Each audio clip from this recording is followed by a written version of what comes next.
Oh, Colin, Joe Loy here, man. Just wondering, I noticed you're coming up on the big 100 in terms of the number of podcasts out there, man. What are you going to do? Something special, something big, hope? Any big plans? Let us know.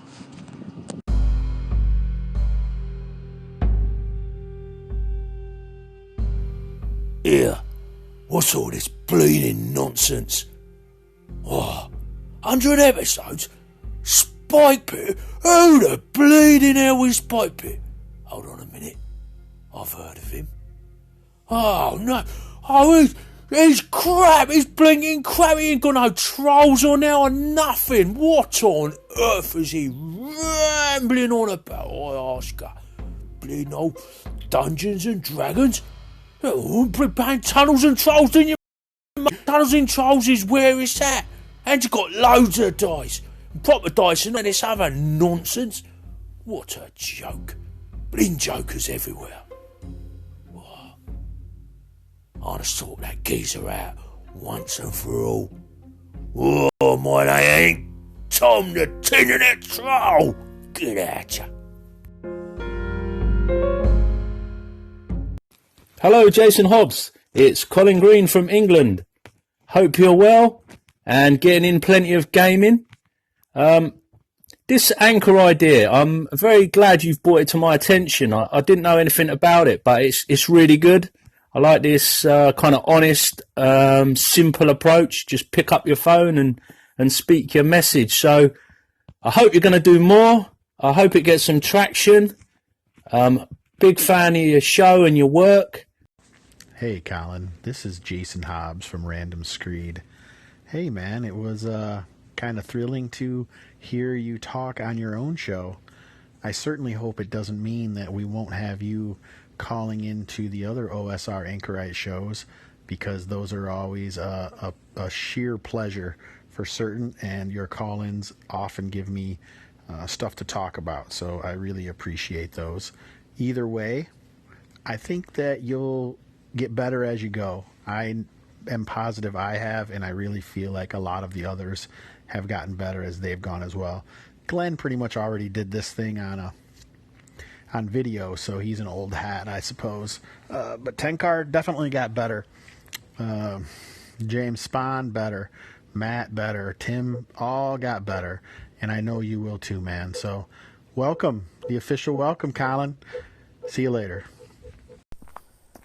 Hey Colin, Thaddeus Moore here, aka Patches, a name Hobbs gave me and you've adopted as well. Sweet as a nut. Strange thing to focus in on. Never heard that expression before, must be a good English one. Enjoying the show, keep up the good work. You're always good company on my lunchtime walks. Thanks. Spikepit, so glad to have you joining us here. This is Jay Murphy with the Vanishing Tower podcast. And Hobbs has opened up floodgate of fun with turning us all on to Anchor. You've been a solid commentator, and it's been really enjoyable hearing people from across the pond comment on Hobbs's Random Screed. Once again, Jay with Vanishing Tower podcast, welcoming you to the material plane. Hey Colin, this is Josh Beckelheimer from JB Publishing, and I gotta say, I do not use adventure maps.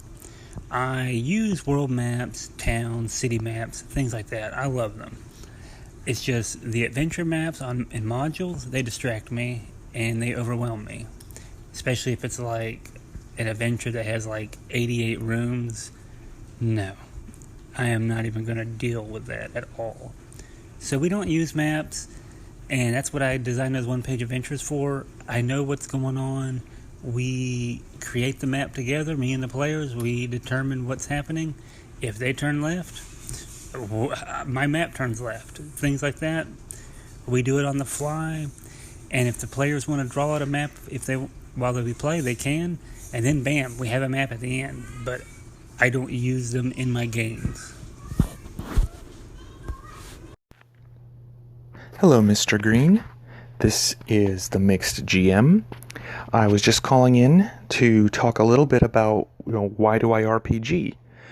And besides the obvious fact that it's fun, the reason I do it is it's a great way to sit down with some people you know, or maybe people you don't know, and you see a different side of them because it's not real. It's all make-believe. And so you can see how people react to these, strange situations, and people come up with crazy solutions.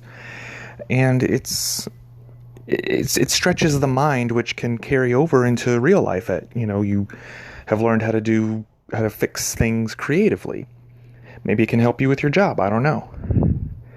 But anyway, just a short little, that's why RPG. Hey, Colin, Howard from the Goblin Stompcast. Thanks for checking in, man.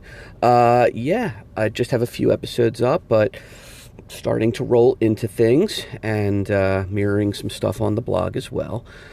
Was just catching up with some of your episodes and left off there at 16 with some ramblings and some call-ins. It's always good.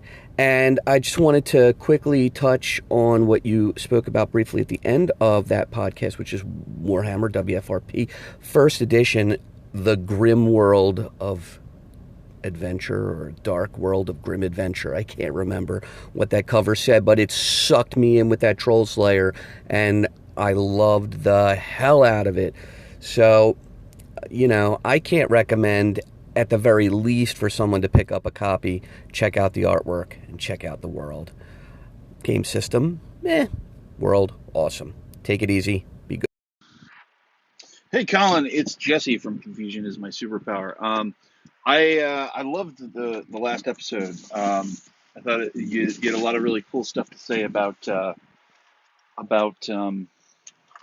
just the session zero and whatnot. I want to second the idea of a player appendix N. I think that's just a fantastic concept, and I'd like to see more of that. That's it's just a great idea. What the term that gets thrown around is player agency. I think we're seeing more of that as time goes on. And the city you were looking for is Sigil. So take care, man. Hi, Colin. Old Man Grognard here. Hope you're doing well. Still, great show. Glad you're doing what you're doing. Yeah, I should talk a little bit about nostalgia on my show because I've been gaming since 81. Off and on, but mostly on.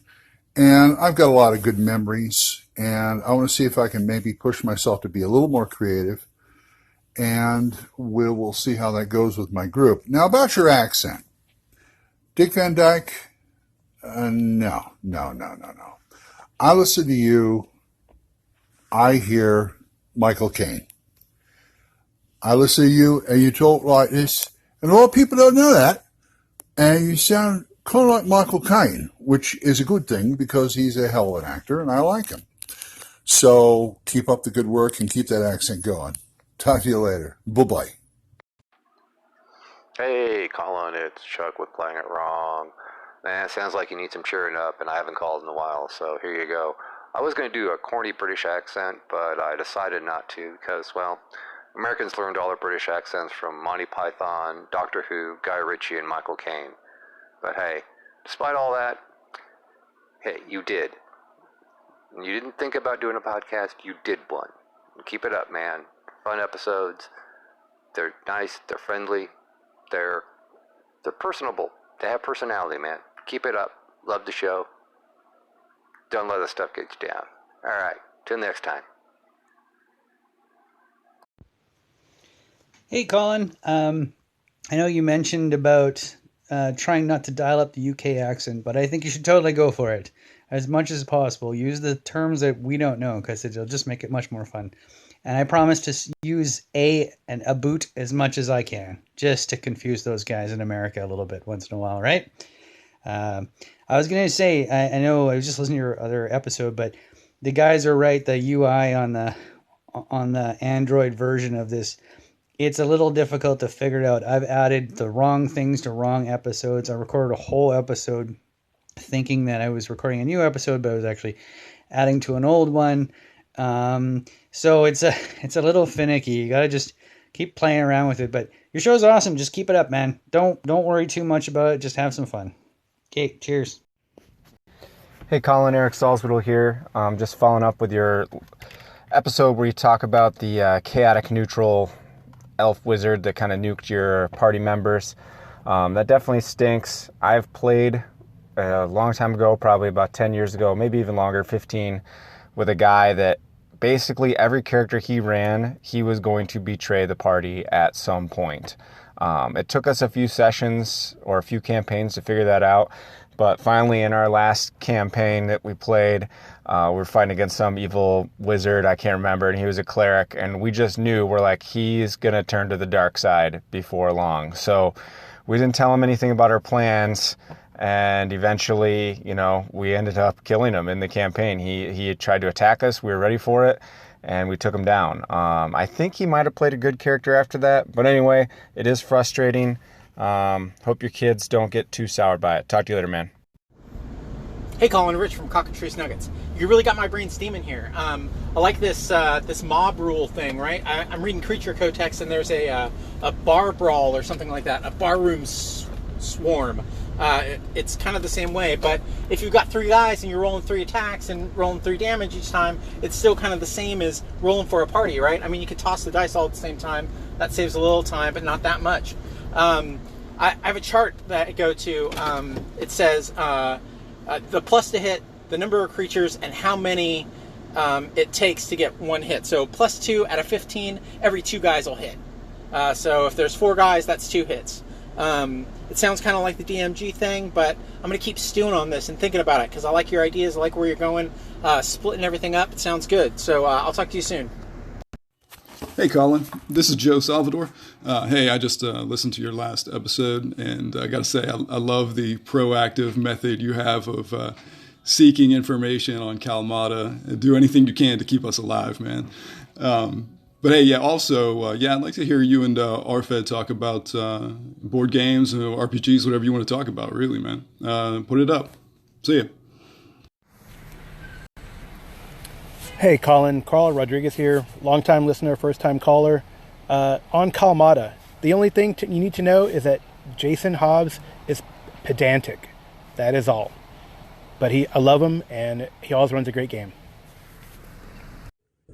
Hey Colin, it's Ari from Chaos Grenade, and I was wanting to get in touch and leave some thoughts regarding the comments that Mr. Milton had made about the RPG podcast scene. I think it's a pretty fair criticism. The same thing can be applied towards bloggers or YouTubers or Twitch streamers or anything. There's going to be a lot of mediocre content out there, and depending on your level of involvement in the industry and the hobby, you're probably going to find a lot that you're just going to kind of roll your eyes over. And much like the games we play, we're going to have a lot of folks who prefer the polished, the high production value. And then you're going to have the scene of people who love the more underground, the more do-it-yourself, the rough around the edges, just raw and unfiltered, hobbyist aspect. So here's to us rambling on. Hi, Colin. This is Ben from Questing Beast. I thought I would just call in to clear up a little misconception I hear going around, that on the Google Plus post that I did a little while back, I was referring to the OSR Anchorite group, or this whole network of podcasts, which I wasn't. I didn't actually know that this group existed, or that all of these podcasts existed, until just a couple days ago. I was mostly referring to the mainstream D&D and RPG podcasts out there that I listen to regularly, which don't have the kind of content that I really enjoy, and I've been kind of moving away from them. But I think it's amazing that you guys have this community of podcasts and that you're all calling into each other and collaborating. I think it's amazing. And keep on doing what you're doing, guys. If you have any questions about Knave or Maze Rats, I am totally happy to answer them as well. Thanks for doing these reviews of my games and talking about them. I really appreciate getting the feedback. Anyway, cheers. Talk to you later. Hey, Colin. It's Logan from Swordbreaker. I was listening to your last podcast with the Collins, and I was thinking about how when people ask me what my favorite characters are from comic books and books, I always end up picking the glue character. And what I mean by that is, for example, even though my name is the same as a famous X-Man, my favorite character has actually always been Nightcrawler. I like him because when all the egos go off the handle and no one can see eye to eye, everyone can go to Nightcrawler and he'll help bring the group back together like the glue that keeps the thing intact. If I thought about what character on the Anchorites was the glue character, it would be Colin Spikepit Green. Have a good one. Hi there, Colin. It's John from Red Dice Diaries. Just been listening to your latest episode about why we play role-playing games. And I know a lot of people say it's creating a story and whatever, and I think that is a huge part of it. But for me, one of the most enjoyable things is it's not just me telling a story. It's those bits when the player characters and the players surprise me and they do things unexpected and the story spins off in an entirely different direction, getting me to like think on my feet and sort of pursue plot avenues and stuff like that I probably wouldn't have considered if it was just me sat down at my computer writing up a story or anything like that. Keep up with the podcast, dude. Great episode. Catch you soon. Hey, Colin, this is Larry with Follow Me and Die. On your episode 6, you mentioned your NPC cards and the maze rats. I like those tables from Maze Rats. That's what's great about the OSR. You can take a little bit and piece from everything and make it your own. I found you on G+, and I really like those NPC cards. You said you've been mapping.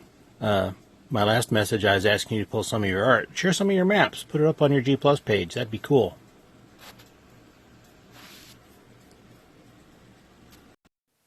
Hello, Colin. This is Carl from Save or Die and various other podcasting endeavors.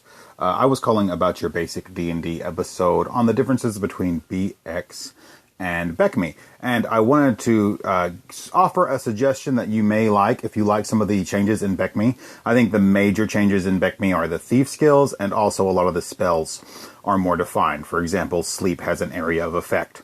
One option for you may not have considered is the 91 basic set black box rulebook. It goes to level 5. It is BECME rules and has all those definitions. But what it doesn't have is the intro starter dungeon, choose your own adventure stuff that kind of clutters up the red box book. So if you grab the black box rulebook and the BECME expert set rulebook, you have 2 books going to level 14 using the BECME rule set. Hope that helps. Bye. Hey, Colin. I was just calling to say I'm enjoying your Tales of Kalmata, and I'm also enjoying your little remembrances of how your early days of gaming went, paper route story and all. I'm sure several of us can relate to that. Also, I wanted to say I appreciate you mini reviewing maybe, or just keeping us up to date on little products like Wormskin. There's so much good stuff out there right now that if we don't have somebody to bring the really good stuff to our attention, we could miss it. So keep podcasting. I'm enjoying it. Thank you. This is Angus from Kirby's Kids. Colin, great discussion on BX versus BECME, and specifically your facilitation of the conversation between all the OSR anchorites. I have to say that, this has been long overdue and much appreciated as a topic. On a personal note, I am a BX guy. That was my first D&D system. I fell in love with the Errol Otis paintings on both of the boxes, and it was all over from there. But as an adult, going back and reading the Menser stuff, I really feel he was going for an educational, instructional D&D. And from that aspect, it is a good introduction to the game. However, from a practical standpoint at the table, for sure the Moldvay was the better reference material, and of course now being perfected in BX Essentials. Great job. Hey, Spikepit, this is Cody from the Audio Dungeon Discord. Hey, bud, I just wanted to drop a quick message, let you know I'm thoroughly enjoying your podcast. Keep it up.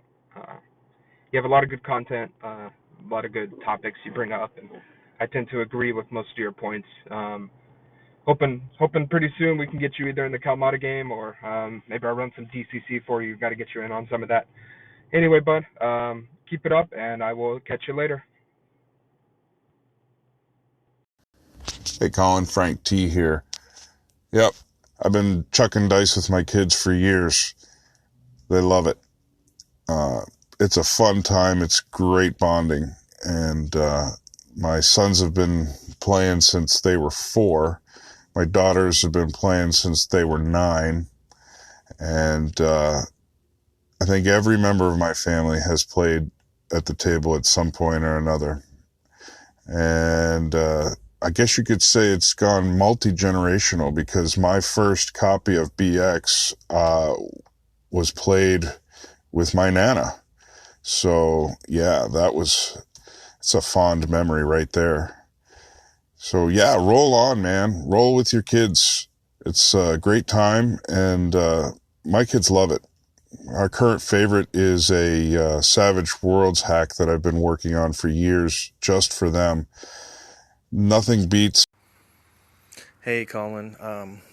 I'm right there with you, buddy, as far as at my age, I shouldn't feel as bad and sluggish as I do, and it's due to some medicines and medical and, I guess, inherited things. So I'm right there with you, and I was getting ready to have a big old brunch, and after listening to your cast this morning, I'm going to have a sensible brunch, and I'm going to change up some things too. So I want to offer my support to you, and I'm going to kick in and try to drop some pounds too, and best of luck to you, buddy. Enjoying your podcast, am I? Asked for help you did, Hi there all, it's Darren Green, Colin's brother. Just calling in. All this talk of Star Wars D6 role-playing has obviously brought the Star Wars out in me today, but I was asked to look at some of these podcasts or listen to some of these podcasts, see what I thought, give my opinion, and I'm really enjoying them. So I'm going to be listening in, looking up some of the other podcasts, and ringing in or messaging in with some comments. Obviously I've been playing with my brother in various gaming groups and the current group, so I've got an insight to some of the issues that he may raise, and I've got my own opinions and comments that I'll be ringing in with. So you'll be hearing again from me soon. Thanks. Hey Colin, great episode. Tim Shores from Gothridge Manor here. Love the intro. Fantastic. And then I love your stand on Fortnite. I don't know what that is. I'm an old geezer too. And I love your reference to you and your boys sitting around reminiscing. That had me laughing. I love that. And on one-on-one stuff, Colin, I'll do a podcast about that actually, because it really can't fit too much into the phone call. Also, I'm going to contact you about on G+, because I'm going to send you a little something. So I'm going to need your address, so be a little on the lookout for that. And again, Colin, real entertaining episode. Really enjoyed it. Hey Colin, it's Che Webster from Roleplay Rescue Podcast. Just been listening to your chat there about index cards, actually, of all things. And I just wanted to say thanks for the 5 or 6 different tips or ways of using index cards. I'm doing stuff with new people or people coming back to the hobby, and it's kind of nice to be reminded that a really simple tool like a small piece of cardboard can be used in a million different ways, especially like the map tip. Just want to say thanks. Please keep doing what you're doing, dude. It's really great. Thanks, bye. Hey, Colin, great show with you and Frank. And the first thing I thought of when I heard you two chatting was that David Bowie and Bing Crosby Christmas duet. I don't know if you know it, but worth looking up. Something about that very British accent, that very American accent that just brought a smile to my face. And thank you for sharing your ideas about Dungeon World and what's going on with the story gaming scene and how to bridge that into some of our gaming. I've been looking at that too, and I'm really fascinated with this idea about engaging the players, getting them invested and helping to shape and create the story, to shape the scene, to make it personal to them. And I use a technique from Swords Without Master. Rather than asking the players to tell me what happens, I ask them to show us what happens. All right, man, take it easy. Hi, Colin. This is Ray. Thanks so much for indulging my request for camping stories. It was a really lovely episode. It made me long to get back out there, and I haven't camped in probably a year or so. I really think that bringing those firsthand sensory experiences to the table add a lot to the game. They make the world feel more real. They slow down the game a little in a good way so that you Don't feel like you're teleporting from dungeon to dungeon or town to town. So really, really good stuff. Thanks again. Hey Colin, Froth here. Just wanted to let you know I really enjoy hearing you reading the Mincer D&D. It's not that I don't like it, but it makes it sound even better with you reading it. So I enjoyed that. I could listen to like an audiobook of that. So, all right, bye. Hey Colin, it's Robert at DM Dad again. Sorry again about the last message and getting cut off. I'll be watching that timer more closely from now on. One thing that it occurred to me while listening to the various thoughts people had about infravision and dark vision is that it really points up the difference between the old school approach in RPGs and the modern approach. You know, in old school RPGs, darkness was an obstacle. It was a necessary part of the challenge of the game. And in modern RPGs, it seems to me those rules are written as if darkness is a nuisance the designers are trying to get around. Like, well, we better have a get out of jail free card about this, so play an elf and you can see in the dark. Anyways, really enjoying the podcast. Keep it up, and talk to you later. Hello, Colin. This is Rob from Down in a Heap podcast, calling you as promised. Loved the episode with medieval timekeeping. Had me thinking about a lot of different aspects and how it would come into play in urban adventuring, with the bells meaning different things and the characters having to have lanterns walking around at night, and if they weren't, they'd be treated as potential thieves. Your Dark Ages idea, I know Dragon Magazine did a long article on Anglo-Saxon Britain, I believe in issue number 257, has some really good ideas, and they had a medieval Russia called Red Sails. I don't recall the issue number, but that was pretty good too. So check those out and keep up the good work. Love your podcast. Thanks. Hey Colin, this is Vance A. Calling from the land of MeWe. Anyway, listen to your Not Appendix N podcast there, and had a couple observations. First of all, is history taught as poorly in the Isles as it is here in the U.S.? Because it's crap here. And all the history I've learned, I've read myself. Anyway, also, when I blog, I also put a Not Appendix N label on some of my reviews of history books and things like that. Also, they are great resources and inspiration for gameable content. Couple things, a couple quick recommendations. First of all, year 1000, Life at the Turn of the First Millennium. It's a great option. Oops, I'm going to pull a Jackson here. Be right back. Hey Colin, it's Matt. Yeah, I'm back on Anchor. I'm probably not going to podcast, but I thought I'd give you a quick buzz. Listening to your discussion about maze rats and Knave, I've had some experience with Dungeon World. Honestly, I hated it. I have done Apocalypse World and Monster Hearts as well, in another game that I can't remember that I absolutely hated that was based on it. Monster Hearts I really liked. And the thing I wanted to say is, I love the concept that they formalized with rules in that system. Where you succeed but, or you fail but, or you really suck. But the thing that I think is really interesting is I don't think we really need to formalize that, So, my minute's almost up, so I'm going to send you another message.